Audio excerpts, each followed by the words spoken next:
You can configure the privacy settings manually in Windows 10, but this requires time and knowledge of all the settings. Fortunately, there are a number of automated tools to choose from to help, but you still have to look at disabling the privacy features as a moving target. Microsoft will make updates and you'll have to keep on top of any changes that need to be made to protect your privacy, which is why Windows 10 isn't the right choice if privacy is paramount to you. But I think if you just want to minimize your tracking, you could get away with Windows 10 as long as you stay on top of what needs to be blocked. With an automated tool, the hope is the software will keep up to date with any changes made by Microsoft and the latest information in protecting privacy. So these are the current tools for automatically fixing the privacy issues in Windows 10. First, you have Destroy Windows 10 Spying. This only affects host file changes, so that's no good at all. I'll explain why later. Then there's something called Disable Windows 10 Tracking. That's written in Python, is open source. That's very good. There's Do Not Spy 10, which is closed source, but does have explanations as to all the fixes it's making, and you can do backups. There's Windows 10 Privacy and Shit, which is a batch file, so that's open source. There's Windows 10 Privacy Fixer, which is open source.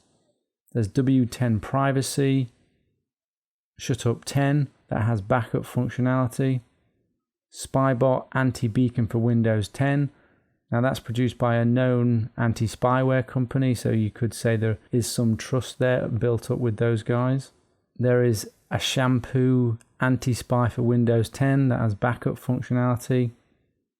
And there's Windows Privacy Tweaker. Those are the ones that I'm aware of. Many of these are made by pretty random developers, so you don't really have much knowledge or background on them. So you have to think about trust. Can you trust these people to have developed this software with your security and privacy in mind? If they are open source and you understand the language they are written in, you can verify the software.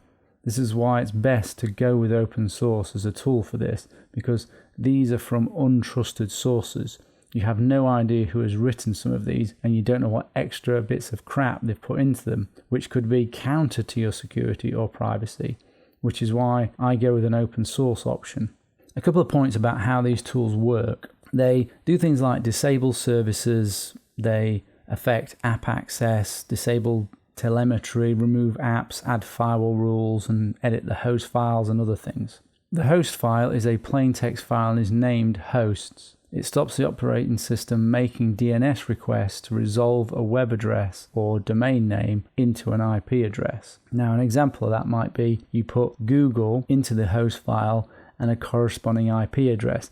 Then whenever you go to Google, it doesn't need to do a DNS query, it just looks in the host file first. Now, what these tools are doing is they're using this host file to put in false IP addresses in correspondence to the phone home domain names to stop them calling back home to Microsoft.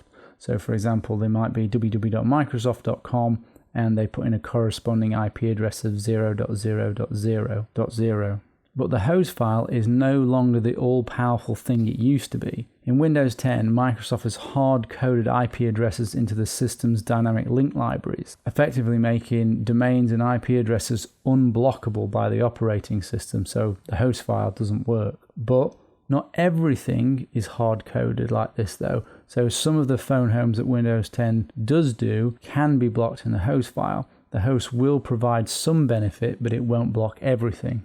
The other method that some of these tools use is to employ software firewall rules, like the Windows firewall, to block the phone homes. Again, because the firewall sits on top of the operating system, there is no guarantee that they will block all the IP addresses and for all time. Plus, if you're using the Windows firewall, which is a Microsoft product, that isn't a good choice to block Microsoft IP addresses. It would require testing and monitoring. The most effective way to block the phone homes is to block the addresses off the machine at your gateway device to the internet, so your router, your hardware firewall, etc. And we'll talk more about that later and how you might do that.